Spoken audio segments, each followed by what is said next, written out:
जय श्री कृष्ण। આપણે NEET unit 8ની ચર્ચા કરતા હતા, જેમાં એક ચેપ્ટર લઈ ગયા 11મું ચેપ્ટર. ત્યાર પછી હવે 12મા ચેપ્ટરની આપણે ચર્ચા કરીએ છીએ, બાયોટેકનોલોજી અને તેના પ્રયોજનો. બાયોટેકનોલોજી વિશે 11મા ચેપ્ટરમાં માહિતી લઈ લીધી. બાયોટેકનોલોજી કોને કહેવાય, બાયોટેકનોલોજીને જન્મ આપનારી મુખ્ય બે શાખાઓ, પછી એમાં જનીન ઇજનેરી વિદ્યા, ખાસ કરીને એમના મુખ્ય ઉપકરણો જનીન ઇજનેરી વિદ્યાના, અને એ જનીન ઇજનેરી વિદ્યાના સોપાન કે તબક્કાઓ આ ભણી ગયા હતા. અહીંયા જે મારે જોવાનું છે એ બાયોટેકનોલોજી તો ખબર પડી ગઈ, પણ હવે આપણે એમનો ઉપયોગ ક્યાં કરીએ છીએ, એમના પ્રયોજનો લખ્યું છે બાયોટેકનોલોજીના ઉપયોગ. આ મુખ્ય એમના 4 પ્રયોજનો છે.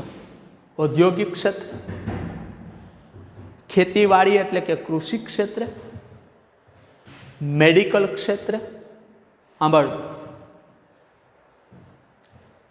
ઔદ્યોગિક ક્ષેત્રે, મેડિકલ ક્ષેત્રે,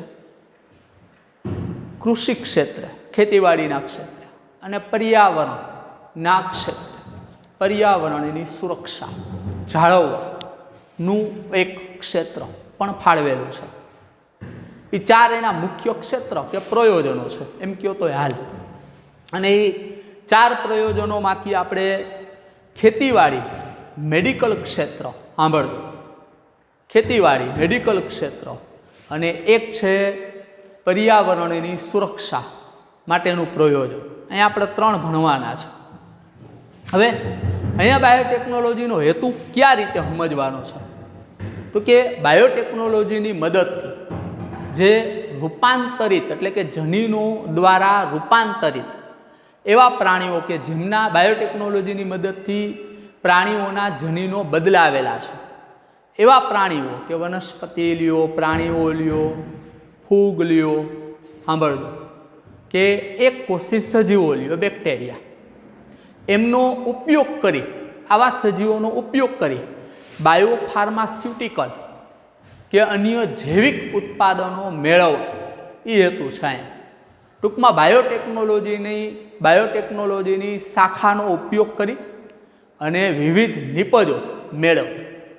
એ વિવિધ નિપજોમાં મોટા ભાગની નિપજોમાં ફાર્માસ્યુટિકલ નિપજો, એન્ટીબાયોટિક દવાઓ, સાંભળજો, જીનેટિક્સ જનીનોનું નિર્માણ કરવું, રૂપાંતરિત જનીનો બનાવવા, પછી જનીનોની સાચવણી કરવી, રૂપાંતરિત કોષ, પેશી, સજીવો આ બધા બનાવવા, જેને કહેવાય દાખલા તરીકે પારજનીનિક પ્રાણીઓનું ઉત્પાદન કરવું. પારજનીનિક પ્રાણીઓ એટલે એવા પ્રાણીઓ કે જેમના જનીન બદલાવેલા હોય અથવા જેમના જનીનોમાં ફેરફાર કરેલા હોય, આવા પ્રાણીઓનું પણ ઉત્પાદન કરવું. એટલે એ બધું બાયોફાર્માસ્યુટિકલમાં આવે.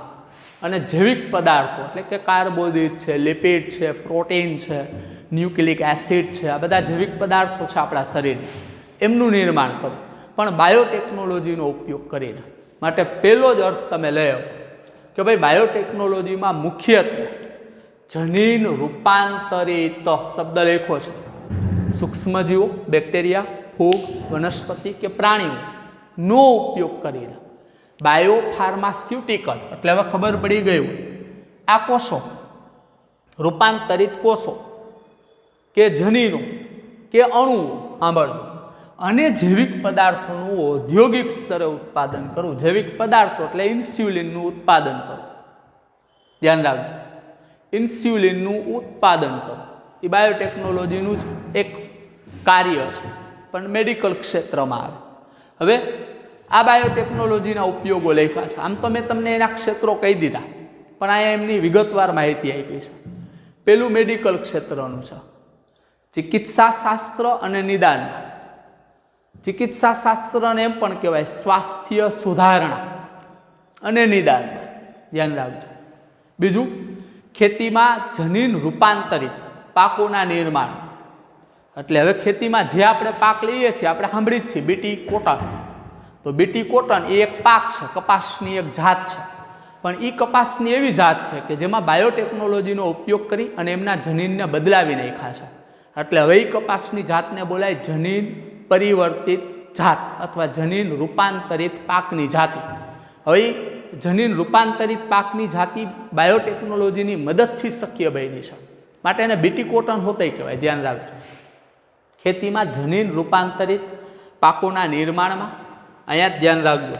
પેલું મેડિકલ ક્ષેત્રનું હતું, બીજું ખેતીનું છે, ત્રીજું પણ એ જ છે પોષણ મૂલ્ય ધરાવતા ખાદ્ય પદાર્થના નિર્માણમાં. જે આપણે 9મા ચેપ્ટરમાં ભણવાનું છે, 9મા ચેપ્ટરમાં એની માહિતી આવી ગઈ છે. એક કોષજન્ય ખોરાકનું નિર્માણ. ધ્યાન રાખજો.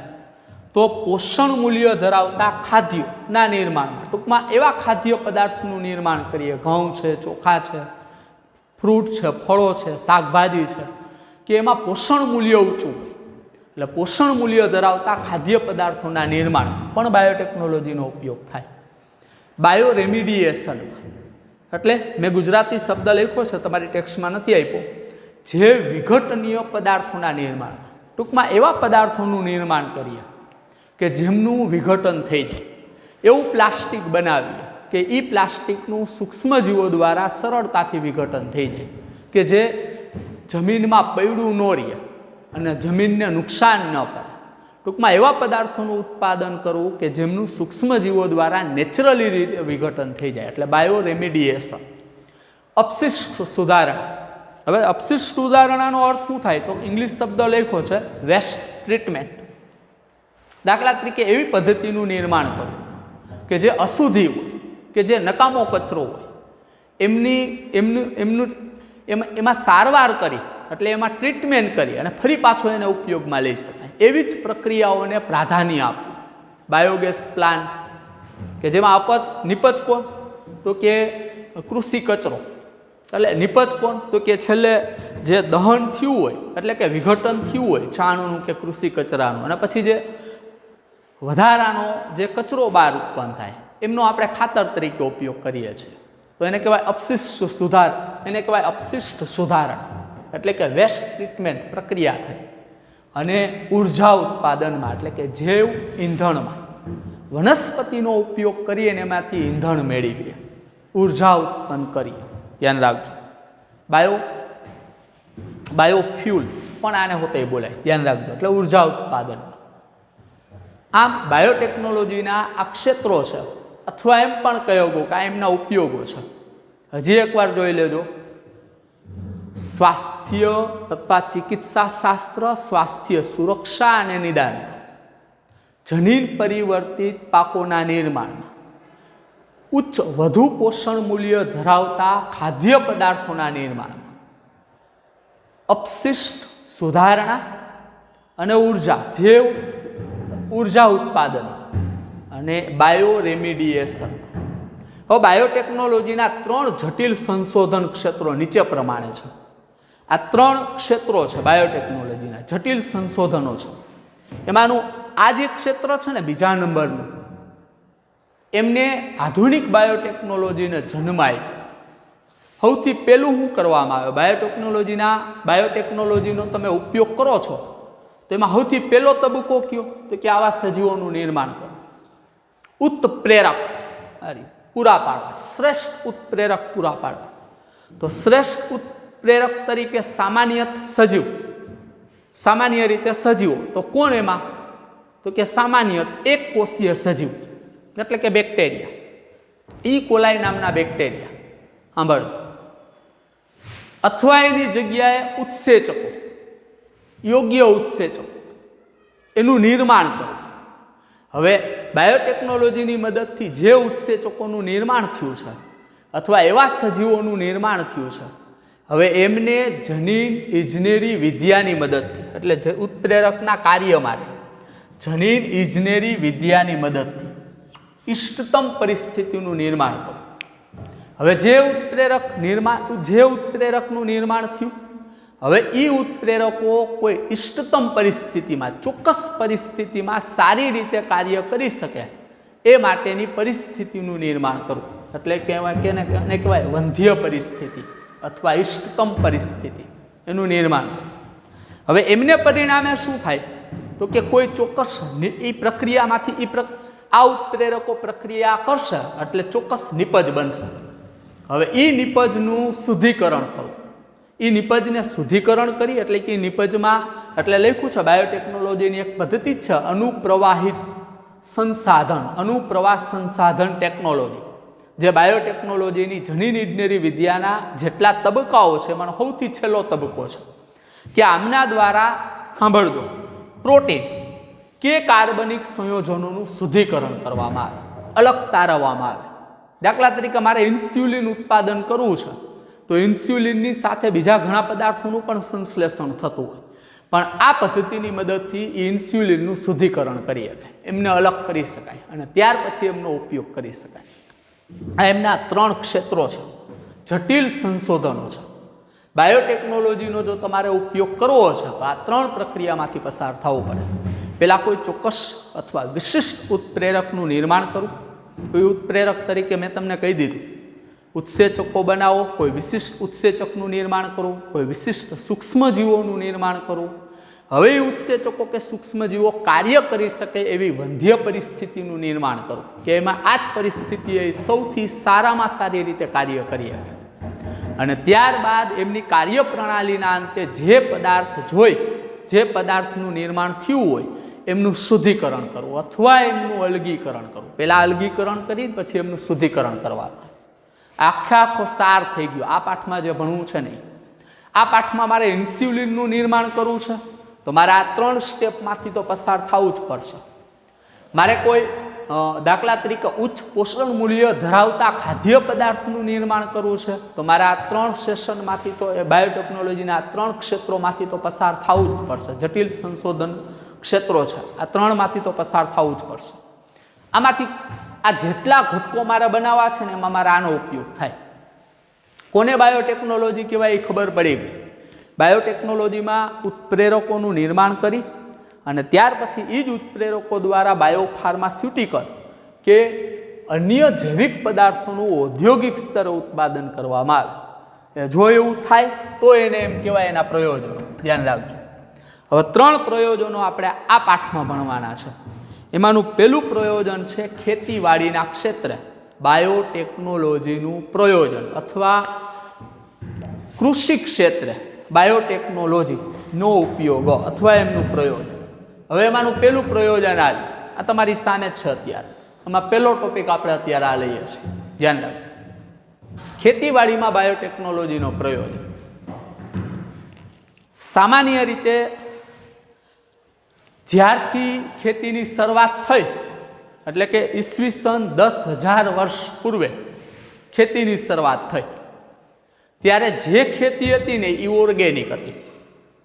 ઓર્ગેનિક ખેતી, કાર્બનિક ખેતી કે જેમાં જેમાં કુદરતી ખાતરો કે કુદરતી દવાઓ કે લીંબોડીનો રસ છે, પછી મરચાની ભૂકી છે, સાંભળજો, કે પછી આકડાના પાનનો રસ છે, આ બધાનો ઉપયોગ થતો હતો. નેચરલી ઓર્ગેનિક ખેતી કહેવાય.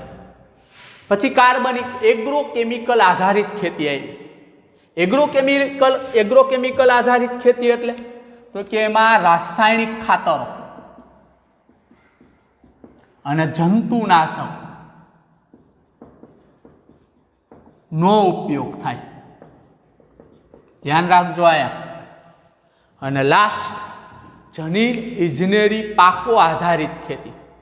તો જનીન ઇજનેરી પાક એટલે આગળ જ કહી દીધું, બાયોટેકનોલોજી દ્વારા જે પાકનું નિર્માણ થાય એ જનીન ઇજનેરી પાક કહેવાય. કારણ કે બાયોટેકનોલોજીએ શું કર્યું હોય તો કે જે વનસ્પતિ હોય એ વનસ્પતિના જનીનિક બંધારણમાં ફેરફાર કર્યો હોય. એટલે જનીનિક રૂપાંતરિત સજીવો આગળ ભણ્યા જવા.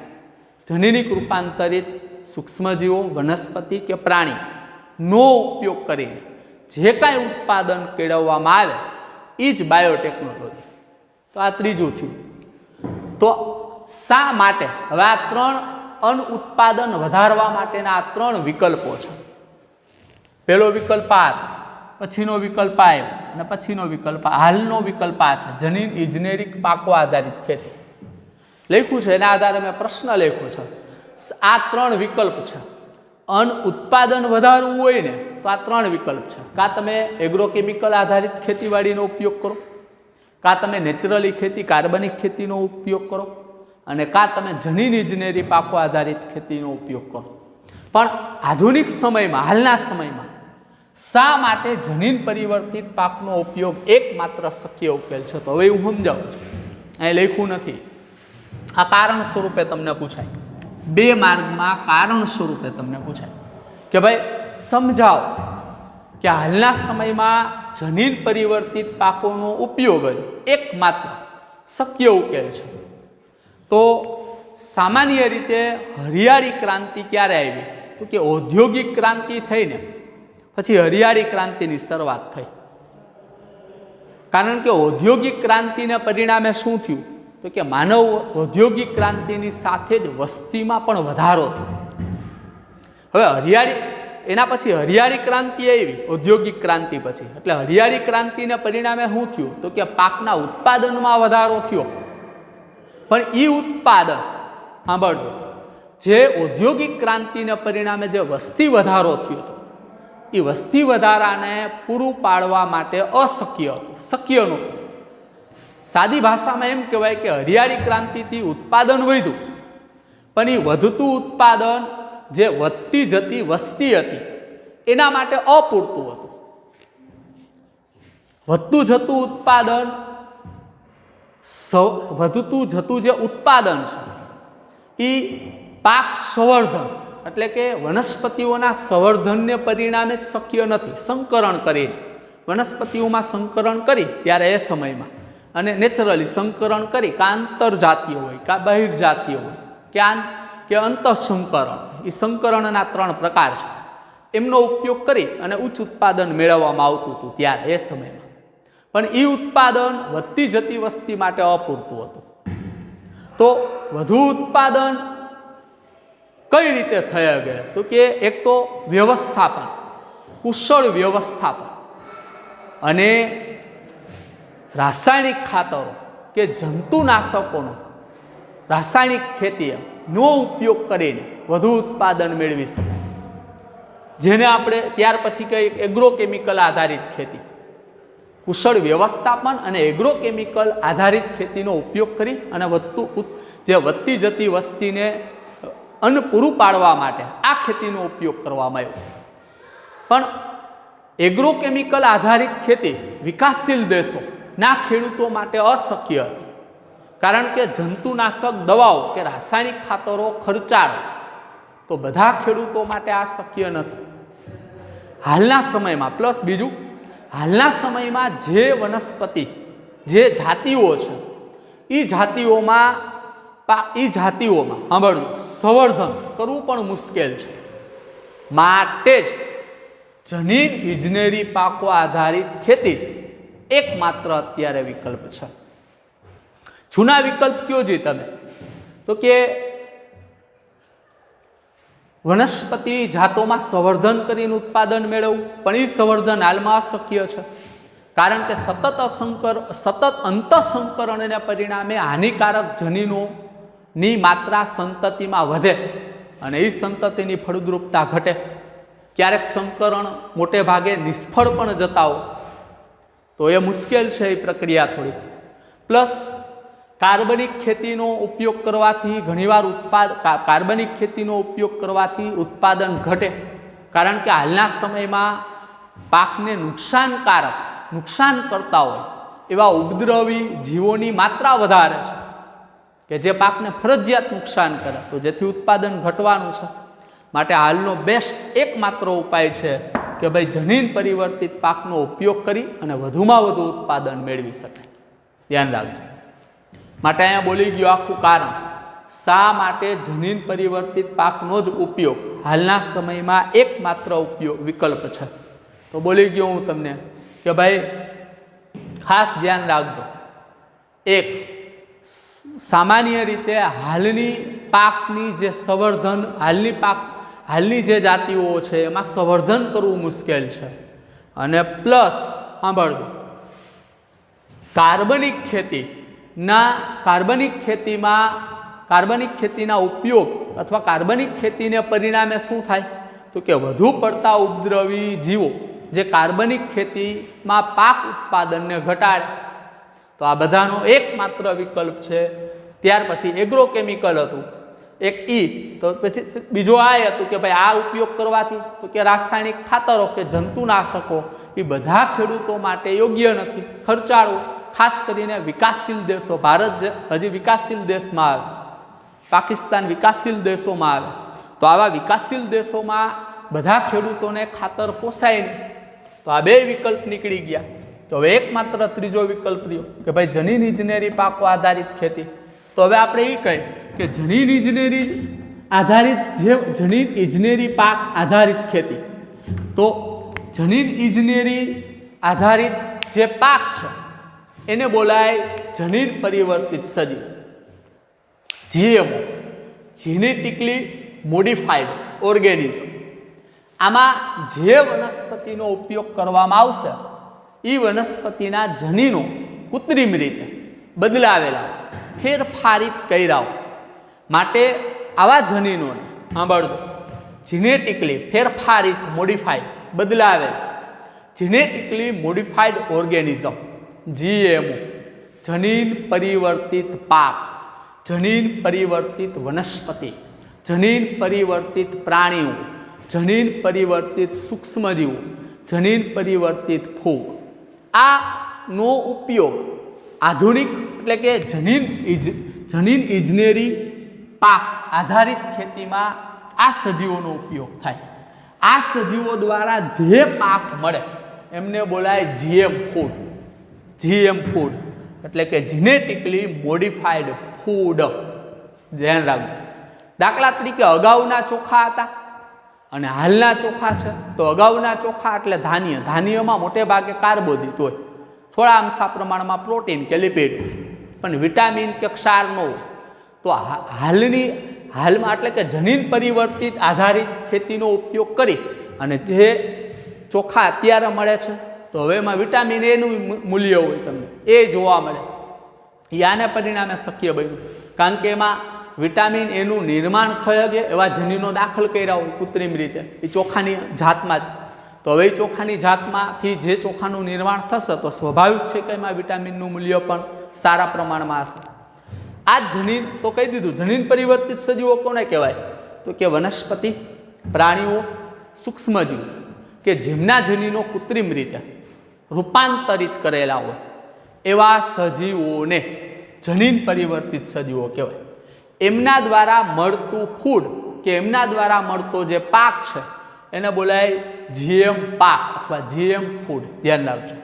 હવે GM વનસ્પતિઓની લાક્ષણિકતા.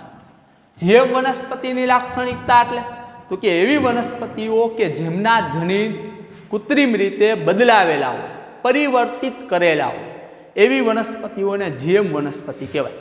હવે એમની શું લાક્ષણિકતાઓ છે? શા માટે તમે GM વનસ્પતિનો ઉપયોગ કરો છો એમ પૂછાય તોય જવાબ આ જ આવે, કારણ કે એ વનસ્પતિઓની આટલી લાક્ષણિકતાઓ છે. મને GM વનસ્પતિઓની લાક્ષણિકતાઓ તો બોર્ડમાં પૂછાય 2 માર્કમાં, પણ ક્યારેક મને એમેય પૂછાય કે શા માટે GM વનસ્પતિઓનો જ હાલના સમયમાં ઉપયોગ અનિવાર્ય છે, તો આ પૂછાય તોય આ જ જવાબ. આ વનસ્પતિઓની અજૈવિક તાણ સામે, આ વનસ્પતિઓ અજૈવિક તાણ સામે પાકોને, જે વનસ્પતિઓની વિશિષ્ટતા છે કે એ અજૈવિક તાણ સામે પાકોને વધારે સહિષ્ણુતા બનાવે અથવા વધારે સહિષ્ણુ બનાવે. અજૈવિક તાણ એટલે તમારે આટલું યાદ રખાય. અજૈવિક તાણ એટલે તો કે શુષ્ક, ગરમી, ઊંચી ઠંડી, વધારે ઠંડી હોય, વધારે ગરમી હોય, શુષ્ક હોય, પાણી ન હોય, વધુ ક્ષાર હોય જમીનમાં. આવી પરિસ્થિતિઓમાં પણ આ વનસ્પતિને કાંઈ અસર ન થાય. ધ્યાન રાખજો. સામાન્ય વનસ્પતિ હોય તો એ ઊંચા તાપમાન, નીચું તાપમાન, વધુ પડતું જમીનમાં ક્ષારનું પ્રમાણ કે જમીનમાં પાણીની ઉણપ, શુષ્કતાની સામે તરત પ્રતિકાર દર્શાવે અને એ નાશ પામે અથવા એમના ઉત્પાદનમાં ઘટાડો થાય, પણ આમાં એની કાંઈ અસર ન થાય. માટે GM વનસ્પતિઓ સાંભળજો, અજૈવિક પર્યાવરણીય પરિબળો, અજૈવિક એ બધા અજૈવિક છે, જૈવિક નથી. પવન, ઠંડી, ગરમી, પાણી, શુષ્કતા, ક્ષાર, એ અજૈવિક પર્યાવરણીય પરિબળોની સામે પ્રતિકાર આપી શકે. સહિષ્ણુતા એટલે પ્રતિકાર, સહિષ્ણુ એટલે. બીજું, જીવાતનાશક રસાયણો પરની નિર્ભરતા ઘટાડવી. એનો ટૂંકમાં અર્થ થાય જંતુ પ્રતિરોધક પાક. જે વનસ્પતિ હોય ને એના ઉપર જીવાણુઓની અસર ન થાય, રોગકારક જીવાણુ એની ઉપર અસર ન કરી શકે. હવે એ અસર ન કરી શકે તો સ્વાભાવિક છે કે તમારે જીવાણુનાશક દવાઓનો છંટકાવ કરવો પડે નહીં. તો ખર્ચાળ હોય, જે દાખલા તરીકે આર્થિક જે મુશ્કેલી હોય, આર્થિકતા જે હોય એ અહીંયા ઘટે, એ દવાઓનો છંટકાવ ન કરવો પડે. માટે લખ્યું છે જીવાતનાશક રસાયણો, આ રહ્યું લખ્યું છે શબ્દ, જીવાતોનો પેસ્ટિસાઇડ, બાયોપેસ્ટિસાઇડ્સ એટલે અહીંયા ખાલી પેસ્ટિસાઇડ કે પાકને નુકસાન કરતા કીટકો. હવે પાકને નુકસાન કરતા કીટકોની આ જીવ વનસ્પતિ ઉપર કોઈ જ અસર ન થાય.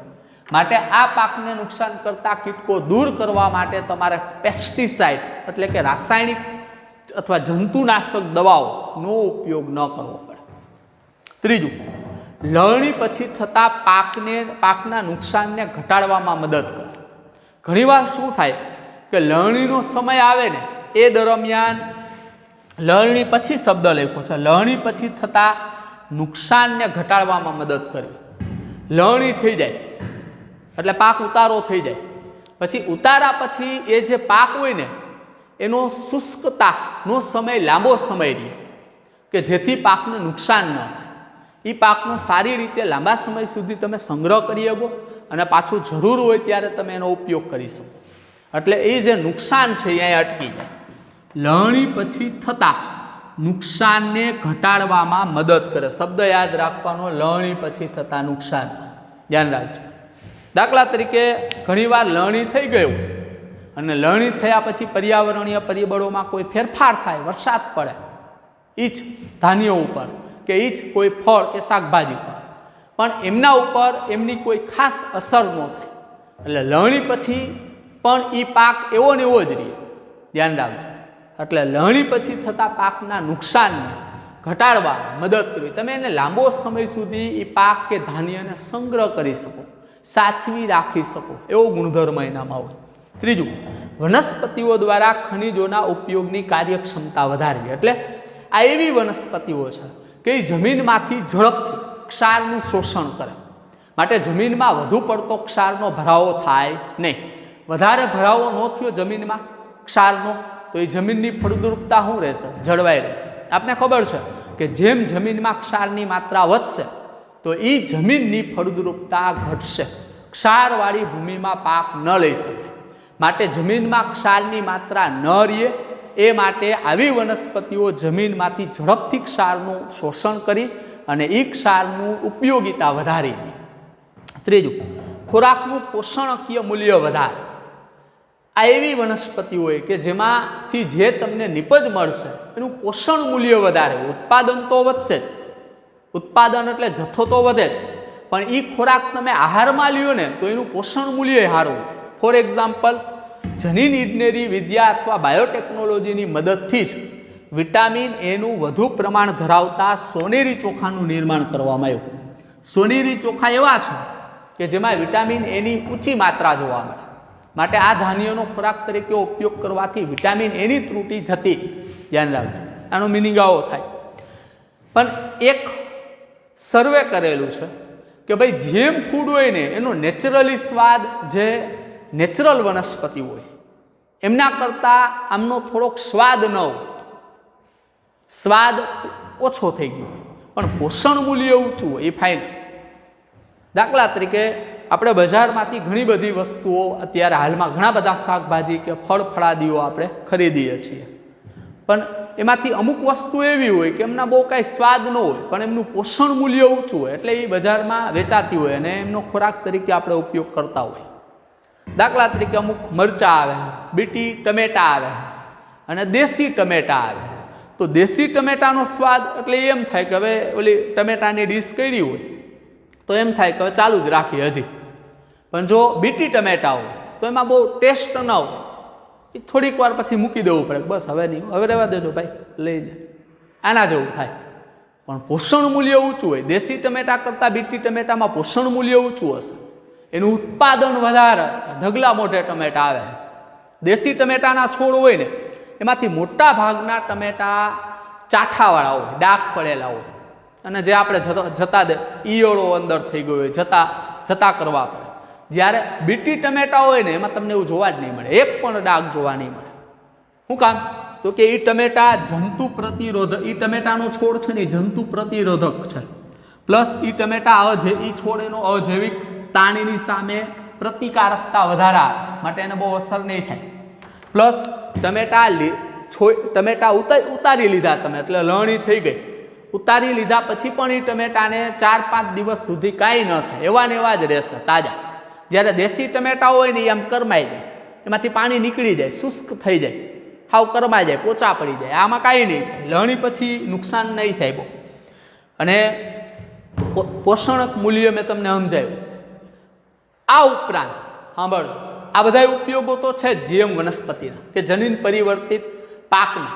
પાક અહીંયા આપણે ખેતીવાડી ક્ષેત્ર લઈએ છીએ એટલે પાક શબ્દ વાપરશું. આ ઉપયોગો તો છે જ. આ ઉપયોગો ઉપરાંત જીએમ વનસ્પતિનો ઉપયોગ કોઈ વિશિષ્ટ ઉદ્દેશ, આ તો છે જ, અથવા એ સિવાયનો કોઈ વિશિષ્ટ ઉદ્દેશ આધારિત સાંભળજો વનસ્પતિઓના નિર્માણમાં પણ થાય. કોઈ ચોક્કસ ઉદ્દેશને ધ્યાનમાં રાખીને પણ જનીન પરિવર્તિત વનસ્પતિનું નિર્માણ કરવામાં આવે. સાંભળજો, જેનાથી સ્ટાર્ચ, બળતણ કે ફાર્માસ્યુટિકલ સંયોજનોના સ્વરૂપમાં ઉદ્યોગોને વૈકલ્પિક સ્ત્રોતો એ પૂરા પાડે. દાખલા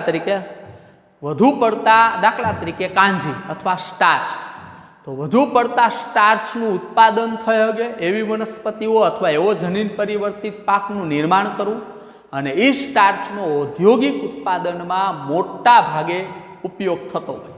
એવી જ રીતે ફાર્માસ્યુટિકલ સંયોજનો એટલે તો કે કેટલીક એન્ટીબાયોટિક દવાઓના નિર્માણમાં વનસ્પતિઓના ભાગોનો ઉપયોગ થતો હોય.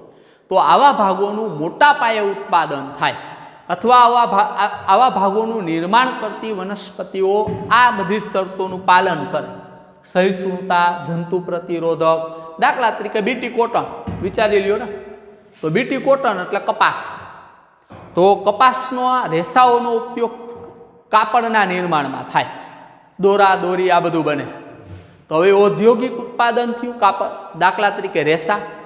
તો એ બીટી કોટનનું મોટા પાયે ઉત્પાદન થાય એ માટે, એટલે કપાસનું મોટા પાયે ઉત્પાદન થાય. તો હવે એ માટે કપાસની જાતમાં શું કરવો પડે? ફેરફાર કરવો પડે. તો એ કપાસની જાત હાલમાં કઈ મળે છે? તો કે બીટી કોટન. તો બીટી કોટન શું છે? તો કે એ કપાસની જાત જે પારંપરિક જૂનો જે કપાસનો છોડ હતો, એ કપાસના છોડના જનીનમાં ફેરફાર કર્યો અને નવો છોડ બન્યો, જેને બોલાય જનીન પરિવર્તિત કપાસનો છોડ. અને એ છોડનો શું ઉપયોગ કરવામાં આવે? તો કે એમાંથી મોટા પાયે દાખલા તરીકે એમાંથી દોરાઓ એટલે કે રૂ હોય એનું નિર્માણ થાય. ધ્યાન રાખજો, ખ્યાલ આવે? આવી રીતે સ્ટાર્ચ છે, બળતણ છે, બળતણ માટે એટલે દાખલા તરીકે જૈવ ઈંધણ યુફોર્બિયા અને અસ્કલેપિએડેસી આ વનસ્પતિઓ છે, કે આ વનસ્પતિઓનું દાખલા તરીકે કુવાર પાઠું લઈ લ્યો, પછી કેટલાક થોર છે કે જેમનું મોટા પાયે ઉત્પાદન કરવામાં આવે. હવે એ થોર છે, કુવાર ફાટું છે કે જેમનો ઔદ્યોગિક ઉત્પાદનોમાં ઉપયોગ થતો હોય, ઔદ્યોગિક ઉત્પાદનોના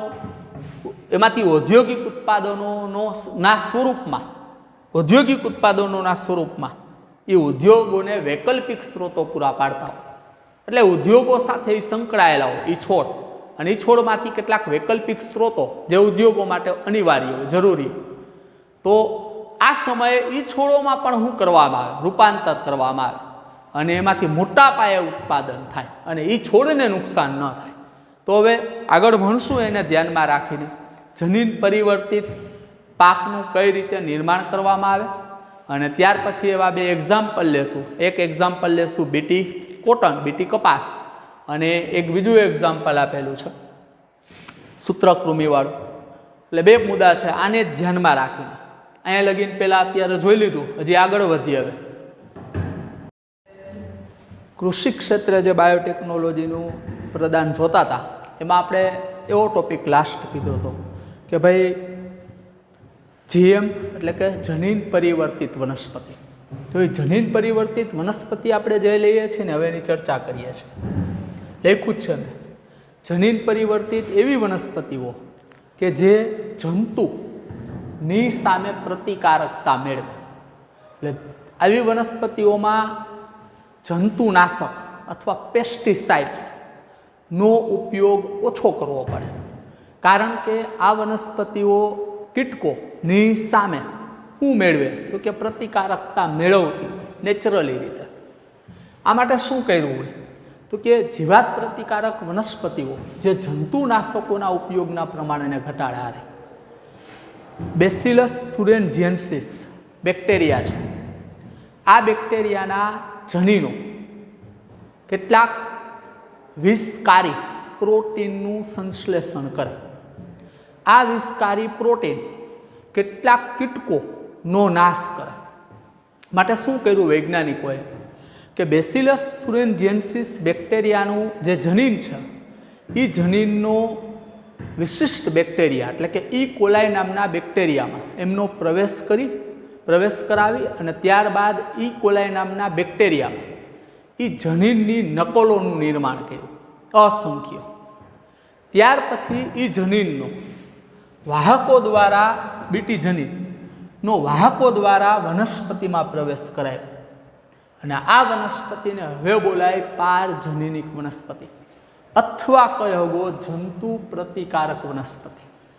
હવે આ વનસ્પતિ નેચરલી રીતે શું ધરાવે છે તો કે બીટી જનીન ધરાવે છે. બેસિલસ થુરેન્જીએન્સિસ બેક્ટેરિયાનું જનીન ધરાવે છે. આ જનીનને પરિણામે આ વનસ્પતિ શું કરશે તો કે કેટલાક વિષકારી કીટકોની સામે પ્રતિકાર આપે એવા પ્રોટીનનું સંશ્લેષણ કરશે. માટે આ વનસ્પતિ કીટકોની સામે નેચરલી રીતે શું કરી શકે તો કે પ્રતિકારકતા મેળવી શકે. હાલના સમયમાં આવી જંતુ પ્રતિકારક વનસ્પતિઓમાં બીટી કપાસ છે, મકાઈ છે, બીટી કપાસ છે, બીટી મકાઈ છે, ચોખા છે, ટમેટા છે, બટાટા છે અને સોયાબીન છે. આ બધી બીટી વનસ્પતિ છે કે જેમાં બેક્ટેરિયાનું બેસિલસ થુરેન્જીએન્સિસ બેક્ટેરિયાનું જનીન દાખલ કરેલું છે, જેને પરિણામે આ વનસ્પતિઓ ચોક્કસ કીટકોની સામે પ્રતિકારકતા મેળવશે. માટે આવી વનસ્પતિમાં જંતુનાશકોના ઉપયોગની માત્રા ઓછી જરૂર પડશે. હવે એમાં બે ઉદાહરણ આપણે ભણવાના છે. એક છે બીટી કપાસ અને એક છે પેસ્ટ પ્રતિકારક વનસ્પતિઓ. આ બે ટોપિક છે. બે આપને સ્વતંત્ર અલગ બોર્ડમાં પૂછાય. ઘણીવાર એમ પૂછાય ટૂંકનું લખો બીટી કપાસ અથવા બીટી કોટન, ટૂંકનું લખો પેસ્ટ પ્રતિકારક વનસ્પતિઓ. પેસ્ટ એટલે કીટકોની સામે પ્રતિકારક દાખવે એવી વનસ્પતિ, અને અહીંયા બીટી કોટન જે જીવાત જંતુની સામે પ્રતિકારકતા મેળવે. હવે હા ઇઝીલી પહેલાં ચર્ચા કરી દઈ કે ભાઈ બીટી કપાસ છે એ શું છે.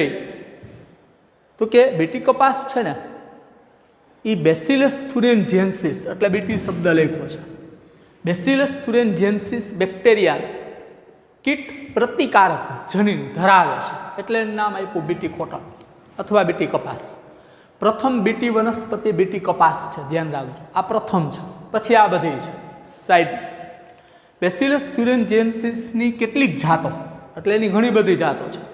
એમાંની કેટલીક જાતો એવા પ્રોટીનનું સંશ્લેષણ કરે કે જે ચોક્કસ કીટકો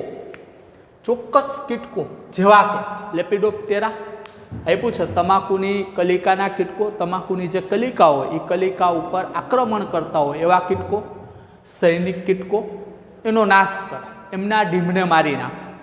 કોલિયોપ્ટેરા એટલે ભૃંગ કીટકો, ધ્યાન રાખજો, ભમરાઓ, અને ડિપ્ટેરન એટલે કે માખીઓ અને મચ્છરો ને મારી નાખે. એટલે જનરલ શબ્દ આપ્યો. પહેલાં બેસિલસ થુરેન્જીએન્સિસ બેક્ટેરિયા શું છે તો એની ચર્ચા કરી કે ભાઈ બેસિલસ થુરેન્જીએન્સિસ બેક્ટેરિયા છે જે બીટી જનીન ધરાવે છે.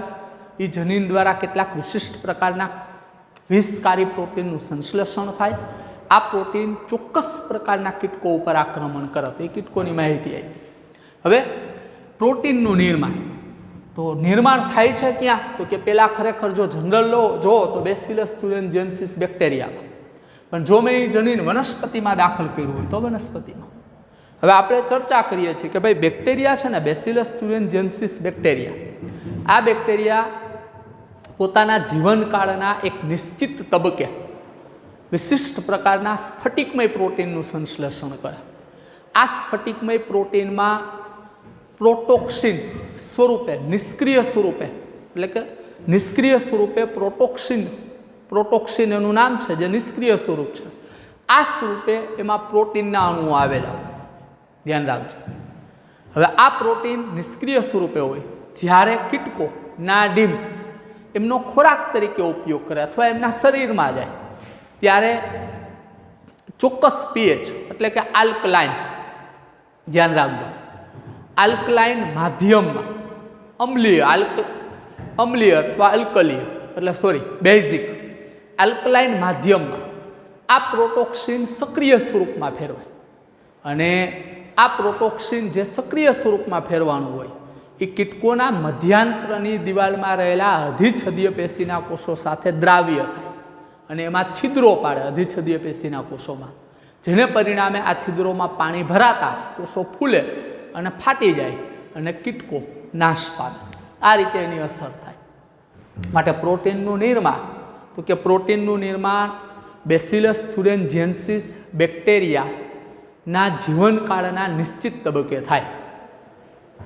આ બેસિલસ thuringiensis બેક્ટેરિયા નિષ્ક્રિય બેસિલસ thuringiensis બેક્ટેરિયા પ્રોટીનનું નિર્માણ કરે, સ્ફટિકમય પ્રોટીન. આ સ્ફટિકમય પ્રોટીનમાં વિષકારી પ્રોટીનના અણુઓ હોય જે નિષ્ક્રિય સ્વરૂપે હોય શરૂઆતમાં, જેને પ્રોટોક્સિન બોલાય.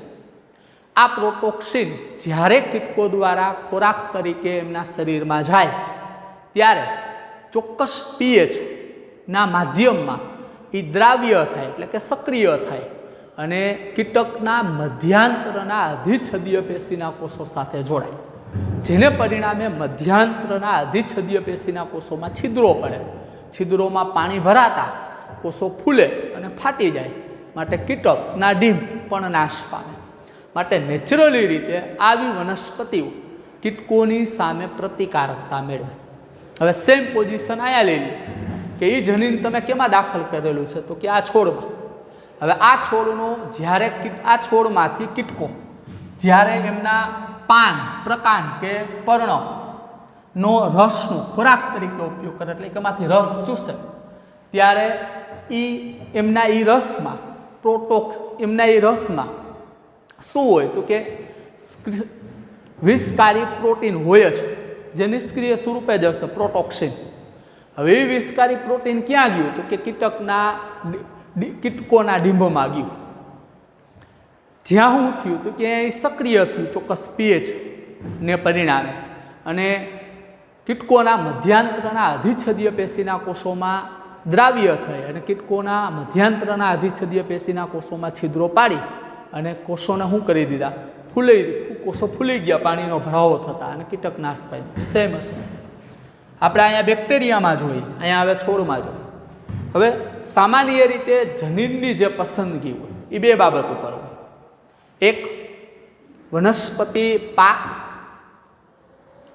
કયો પાક છે? કપાસ છે, મકાઈ છે, ચોખા છે. અને એક નિર્ધારિત કીટકો. કયા કીટકો છે? લેપિડોપ્ટેરા છે, પોલિયોપ્ટેરા છે કે ડિપ્ટેરન છે. જનીનની પસંદગી આ બે બાબત ઉપર. પણ મોટા ભાગના આપણે સરખામણી કરી છે જનીન અને BT20. જ્યારે મોટા ભાગના BT20 કે જે બેસિલસ thuringiensis બેક્ટેરિયા દ્વારા ઉત્પન્ન થાય, 20 ચોક્કસ કીટક જૂથ પર આધાર રાખે. ખાસ ધ્યાન રાખજો, મોટા ભાગના BT20 ચોક્કસ કીટક જૂથ પર આધાર રાખે. 20 કે જે જનીન દ્વારા સંશ્લેષણ પામે છે, સાંકેતન પામે છે, તેમને ક્રાય કહેવાય. સાંભળજો, ક્રાય એ જનીન સંકેત છે. જનીન સંકેત હંમેશા રોમન આંકમાં લખવામાં આવે, ત્રાસા અક્ષરો. જનીન સંકેત હંમેશા કેપિટલ મૂળાક્ષરમાં જ લખવામાં આવે અથવા એમનો પ્રથમ અક્ષર કેપિટલ હોય, ધ્યાન રાખજો. તે ઘણા બધા પ્રકારના હોય. ફોર એક્ઝામ્પલ, ક્રાય 1AB આ જનીન સંકેત દ્વારા સંકેતન પામેલ પ્રોટીન કોર્ન બોરર, આ લખ્યું મોટા ભાગના BT20 ચોક્કસ કીટક જૂથ પર અસર કરે, તો આ BT20 છે, આ જનીન સંકેત છે. આમના દ્વારા સંકેતન પામેલ પ્રોટીન હોય એ આમનો નાશ કરે. કોર્ન બોરર નામના કીટકો, કોર્ન બોરર નામના કીટકો મકાઈમાં છિદ્રો પાડતી ઉપદ્રવી જીવાત છે, ધ્યાન રાખજો. RUBT મકાઈ, અમેરિકન મકાઈના નામથી હોતે આપણે એને ઓળખીએ છીએ. ક્રાય 1AC અને ક્રાય 2AB આ જનીનો દ્વારા સંકેતન પામતું પ્રોટીન કપાસના બોલવર્મ નું નિયંત્રણ કરે. એટલે લખ્યું છે કપાસના બોલવર્મ, ધ્યાન રાખજો. આ પૂરું આખો ટોપિક હતો. સૌથી પહેલા જંતુ પ્રતિકારક વનસ્પતિની સેજ ચર્ચા કરી કે ભાઈ જંતુ પ્રતિકારક વનસ્પતિ એટલે કઈ, તો કે આ રીતે કે જેમાં જનીન બીટી જનીન વાહકો દ્વારા પ્રવેશ કરાવેલો હોય આવી વનસ્પતિમાં, માટે આવી વનસ્પતિનું જનીન બદલાઈ ગયું, માટે આ જનીનને આવી વનસ્પતિને પારજનીનિક વનસ્પતિ કહેવાય. હવે આ પારજનીનિક વનસ્પતિ ચોક્કસ કીટકોની સામે પ્રતિકારકતા દાખવતી હોય, માટે એમાં જંતુનાશકોના ઉપયોગના પ્રમાણને ઘટાડી દે. એમાંની એક વનસ્પતિ તમે જોઈ ગયા બીટી કપાસ, કમ્પ્લીટ, ધ્યાન રાખજો.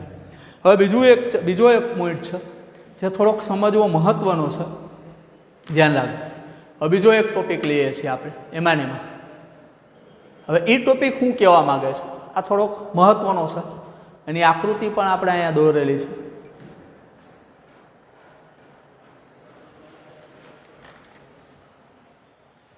આ શું કહેવા માંગે છે તમને, ધ્યાન રાખજો.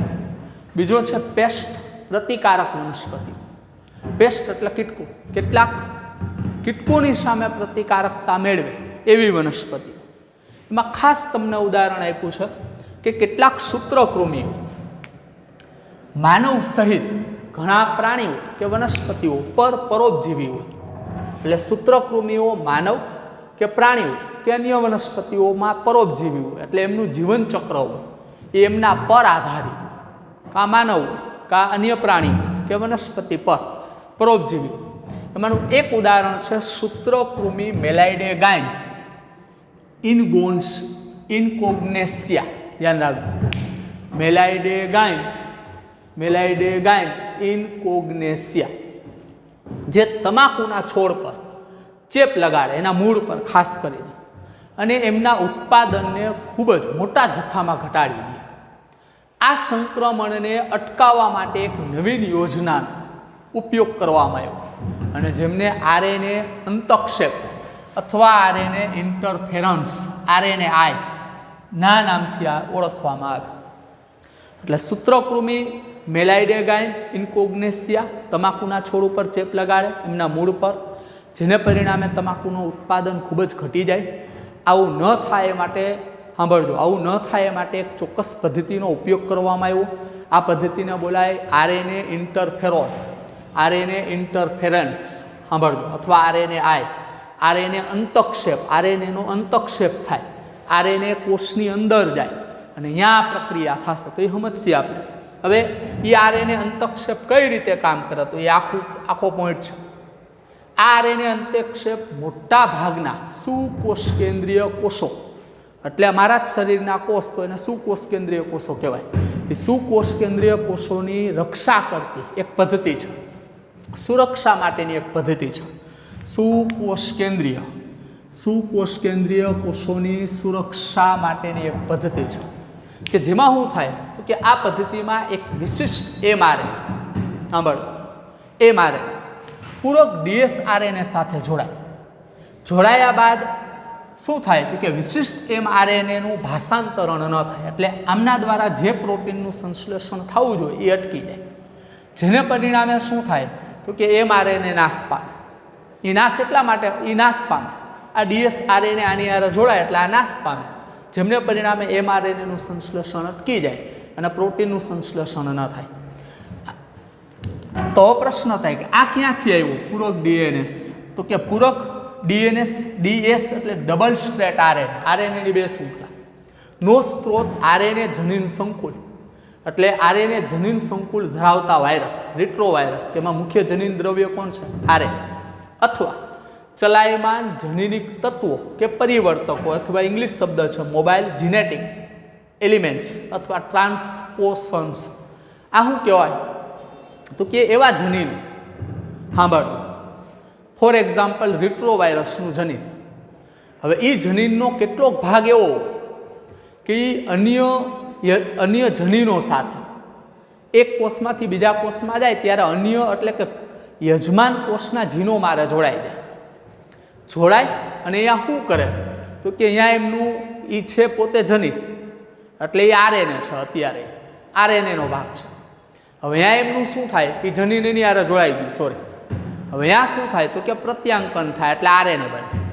એટલે રિવર્સ ટ્રાન્સક્રિપ્ટેસ ઉત્સેચકની મદદથી શું થાય? પહેલાં આરએનએમાંથી ડીએનએ. હવે એ ડીએનએ શું થાય? તો કે યજમાન કોષના જીનોમ આરે જોડાઈ જાય. એટલે યજમાન કોષનો જીનોમનો ભાગ શું કરે? તો કે એમાંથી પ્રત્યાંકન થતાં આરએનએ બને. પણ આરએનએની બે શૃંખલા બને. એક દાખલા તરીકે સેન્સ અને એક એન્ટીસેન્સ, આવી બે શૃંખલા બને. બંને શૃંખલા એકબીજાના પૂરક હોય એટલે જોડાઈ જાય અને ડીએસ આરએનએ બને. તો હવે થઈ ગયું કે ભાઈ આ ડીએસ આરએનએ આવ્યો ક્યાંથી? તો કે એવા આરએનએ જનીન દ્રવ્ય ધરાવતા વાયરસ અથવા સાંભળો ચલાયમાન જનીનિક તત્વો એટલે એવું જનીન કે જેમને એક જગ્યાએથી બીજી જગ્યાએ લઈ જઈ શકાય, અથવા એવું જનીન કે જે એક કોષમાંથી બીજા કોષમાં જય. એટલે શબ્દ લખ્યો છે ટ્રાન્સપોશન્સ એટલે જનીન. ધ્યાન રાખજો, ટ્રાન્સપોશન એટલે જનીનનો એવો ભાગ કે જે એક કોષમાંથી ક્યાં જાય? બીજા કોષમાં જાય અને બીજા કોષના જીનોમ આરે જોડાઈ જાય. હવે એ જીનોમનો ભાગ જે જોડાણો હોય ટ્રાન્સપોશન, ત્યાં શું કરે? તો કે ડીએસ આરએનએનું સંશ્લેષણ કરે. હવે ખરેખર તો કોણ હતું? તો કે આરએનએનો જ ભાગ હતો. એટલે લીધું કે એવો શબ્દ વાપર્યો છે કે એક આરએનએ મધ્યસ્થી દ્વારા સ્વયંજનન પામે. એટલે ખરેખર એ આરએનએ છે. રિટ્રોવાયરસ એ આરએનએ છે. એ આરએનએનું જનીન દ્રવ્ય શું થયું? જનીન દ્રવ્યનો એક ભાગ કે જે ટ્રાન્સપોશન્સ તરીકે ઓળખાય છે. હવે એક કોષમાંથી ક્યાં ગયો? તો કે બીજા કોષમાં આવ્યો. આ કોષના જનીન દ્રવ્ય આરે જોડાઈ ગયો. હવે શું કર્યું અહીંયા? તો કે એ આરએનએનો ભાગ છે આમને. એટલે પહેલાં શું થયું હોય? તો કે એમાં હોય હું આરએનએ. હવે આરએનએનું શું થયું હોય? તો કે રિવર્સ ટ્રાન્સક્રિપ્ટેસ ઉત્સેચકની મદદથી એમનું ડીએનએમાં રૂપાંતર થયું. ધ્યાન રાખજો. હવે એ ડીએનએ અહીંયા જોડાય. એટલે અહીંયા એક મુદ્દો નથી કીધો, ધ્યાન રાખજો. છે આરએનએ, આમનું રિવર્સ ટ્રાન્સક્રિપ્ટેસ ઉત્સેચકની મદદથી ડીએનએમાં રૂપાંતર થાય. ધ્યાન રાખજો.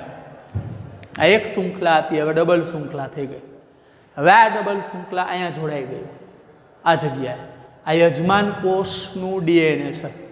હવે યજમાન કોષના ડીએનએમાંથી યજમાન કોષનું આ ડીએનએ છે, એમના ડીએનએ આરે આ જોડાઈ ગયું છે ટ્રાન્સપોશન્સ. હવે એ ટ્રાન્સપોશન્સ આ જગ્યાએ અહીંથી એમનું પ્રત્યાંકન થાય એટલે ડીએસ આરએનએનું સંશ્લેષણ થાય. ટૂંકમાં આરએનએની બે શૃંખલાનું સંશ્લેષણ થાય, જેમાં આરએનએની બે શૃંખલાનું સંશ્લેષણ થાય. હવે એ બે શૃંખલા છે એ વિશિષ્ટ અથવા પરોપજીવી સજીવ, સાંભળ, એમના એમઆરએનએ સાથે જોડાઈ જાય અને એમઆરએનએનું વિઘટન કરી દે એટલે ચોક્કસ પ્રકારના પ્રોટીનનું સંશ્લેષણ ન થાય કે જે પ્રોટીન એ યજમાન એટલે કે પરોપજીવી સજીવ યજમાનની પરોપજીવી સજીવનું જીવનચક્ર ટકાવી રાખવા માટે જરૂરી હોય. પણ હવે અહીંયા એ પ્રોટીનનું સંશ્લેષણ ન થતાં યજમાન પોતાનું જીવનચક્ર પૂરું કરી શકે નહીં. આ આખી પદ્ધતિ છે. હજી એકવાર સમજી લેજો. આરએનએ અંતક્ષેપ સુકોષ કેન્દ્રીય સજીવોની કોષીય સુરક્ષા માટેની આ પદ્ધતિ છે. આ કોષ છે, આ કોષની સુરક્ષા જળવાઈ રહે એ માટેની પદ્ધતિ છે. કોણ? તો કે આરએનએ અંતક્ષેપ. શું કામ? તો કે આરએનએ અંતક્ષેપના પરિણામે આ કોષ, સાંભળો, આ કોષ ડીએસઆરએનએનું સંશ્લેષણ કરે. આ ડીએસઆરએનએ સાંભળજો, આ ડીએસઆરએનએ આ કોષ પર એટેક કરતા પરોપજીવી સજીવ ના એમઆરએનએનું સંશ્લેષણ અટકાવી દે. હાવ સાદી ભાષા. હવે એ જ સેમ પોઈન્ટ લઈ લ્યો. એક્ઝામ્પલ આપ્યું, સૂત્રકૃમિના વિશિષ્ટ જનીનો, એટલે જે ચેપ લગાડે છે સૂત્રકૃમિ એનું જનીન અત્યારે હવે એ જનીન તો અત્યારે ટ્રાન્સપોશન્સ તરીકે વર્તે. એ જનીનને મેં વાહક દ્વારા, એટલે કે એગ્રોબેક્ટેરિયમ છે એ વાહક છે કે જે જનીનને એક જગ્યાએથી બીજી જગ્યાએ લઈ જાય.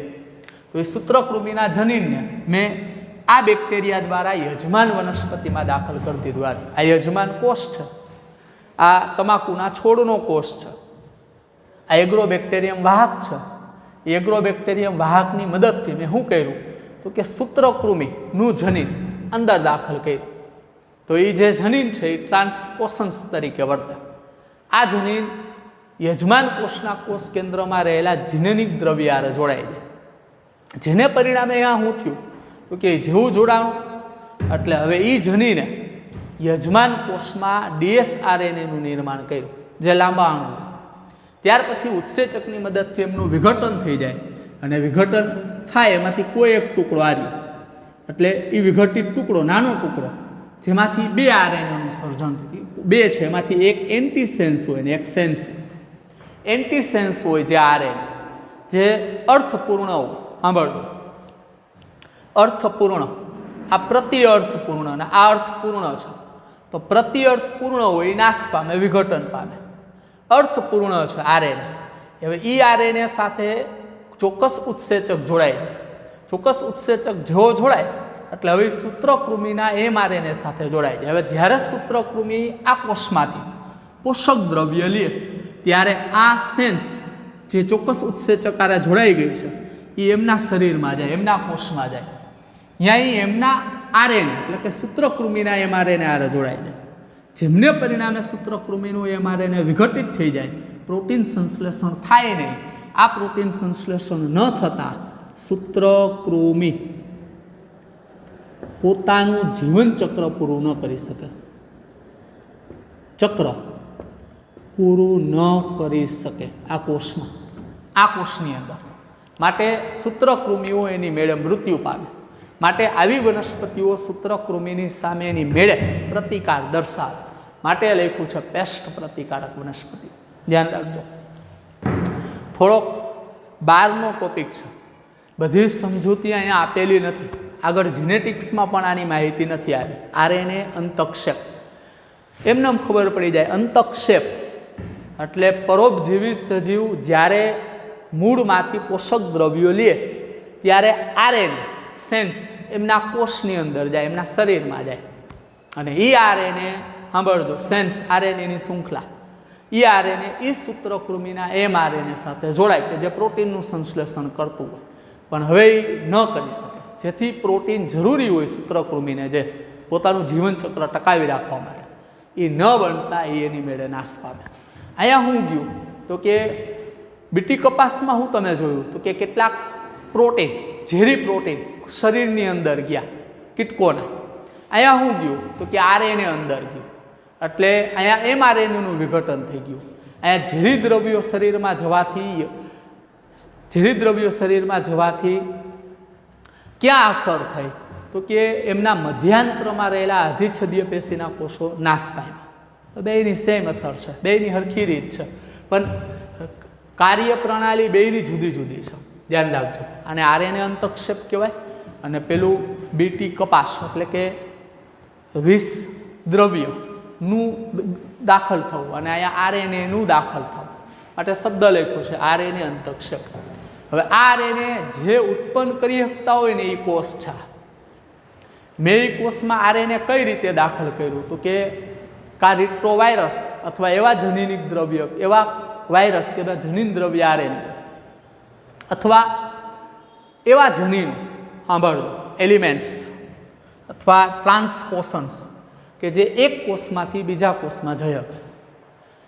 એ જનીનો અથવા આરએનએ જનીન દ્રવ્ય ધરાવતા વાયરસ ને મેં વાહક દ્વારા કા સીધો જ રિટ્રોવાયરસ લઈ આવું અથવા એગ્રોબેક્ટેરિયમ, ધ્યાન રાખજો, જે વાહક તરીકે વર્તે, એમના દ્વારા મેં આ કોષમાં દાખલ કરાવ્યો. અહીંયા એમનું સંશ્લેષણ, એટલે આ જે આમનું સંશ્લેષણ છે એ આરએનએ મધ્યસ્થી દ્વારા થયું હોય. કઈ રીતે? તો કે સાંભળજો, જો હિટ્રોવાયરસ હોય તો એમાં જનીન દ્રવ્ય આરએનએ હોય.